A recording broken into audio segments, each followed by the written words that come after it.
2013 was a great year for Naomh Muire both on and off the field of play. Halfway through the current development now sees the switching on of Floodlights, which will extend the ability to coach, train and play into the many long autumn, winter and spring nights.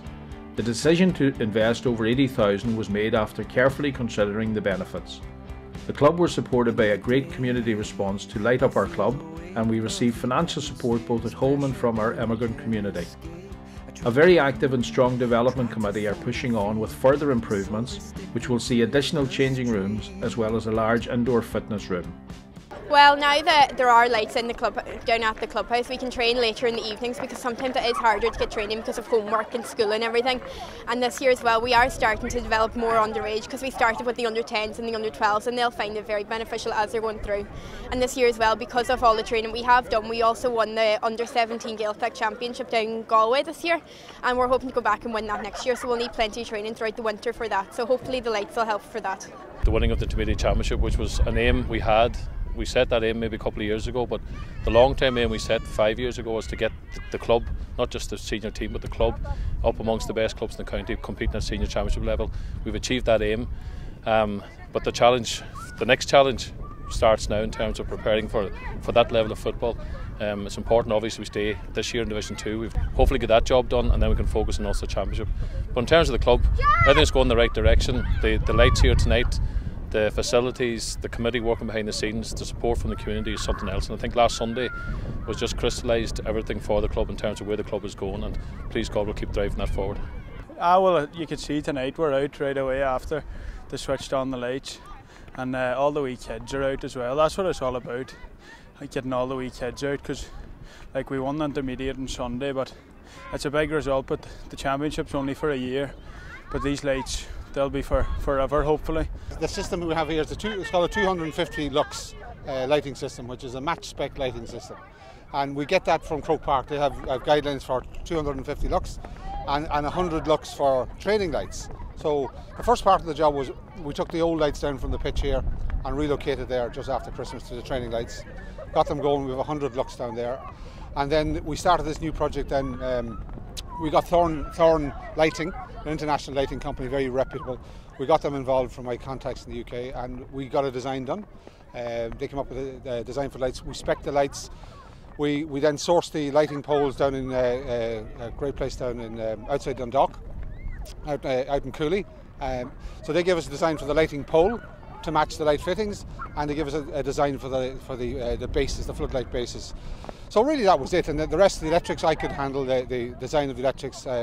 We sourced a generator, a 250 kilowatt generator, which will run these lights, and again, it's only at half load. The club are finalising the club plan, which will set out a 5-year plan as directed by over 100 club members who have contributed.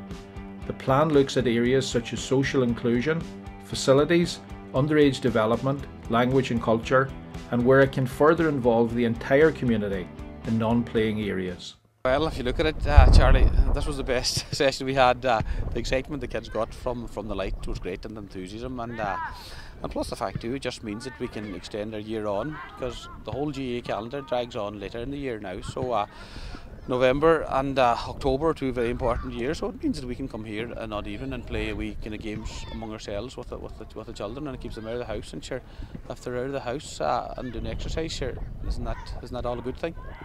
The new dressing room building is very necessary, because there are so many teams coming here to train and play and all that. So we need all the dressing rooms. We need 4 anyway, at least. So things are going great this last couple of years. And the young crowd that's taken over from me and the likes of me, well, they're doing a great job. When it's Kinja go our barrage, agus mortish, a fubble shop, agus a major tap with your mahaku, or Kuru and 4 common or bun and need yeg autos at all. Ta Ashina and Shaw, a Rahasan Sahar, the Og, agus the Easter, agus ta Ashina and Shaw, or is it a gummus of a wee lay agus eager. agus is intahan rud bhfuil in léhéid seo, is líon sa cheanta seo a learn a Gaeltacha. Tá obaí mhór dianta ag an Naomh Cumann seo agus síimsa an sa Naomh Muire go bfuil a Janston or seo go bailile clia go Munas Bay. Cahill of the club for the last 8 years. You know, we've been moving on steadily every year. We've improved the field this last number of years. We've put up ball stops, we've put up lights there, and they're state of the art. And I think we are showing the rest of the county the way forward when you're developing your club grounds and stuff. You know. There is much done, and yet more to do at Cumann Lucas Gael Naomh Muire. It is one of the youngest clubs in Donegal with ambitions to grow. The switching on of the floodlights has shown what is possible when a club and community unite with an honest project aimed at creating a better environment for its youth.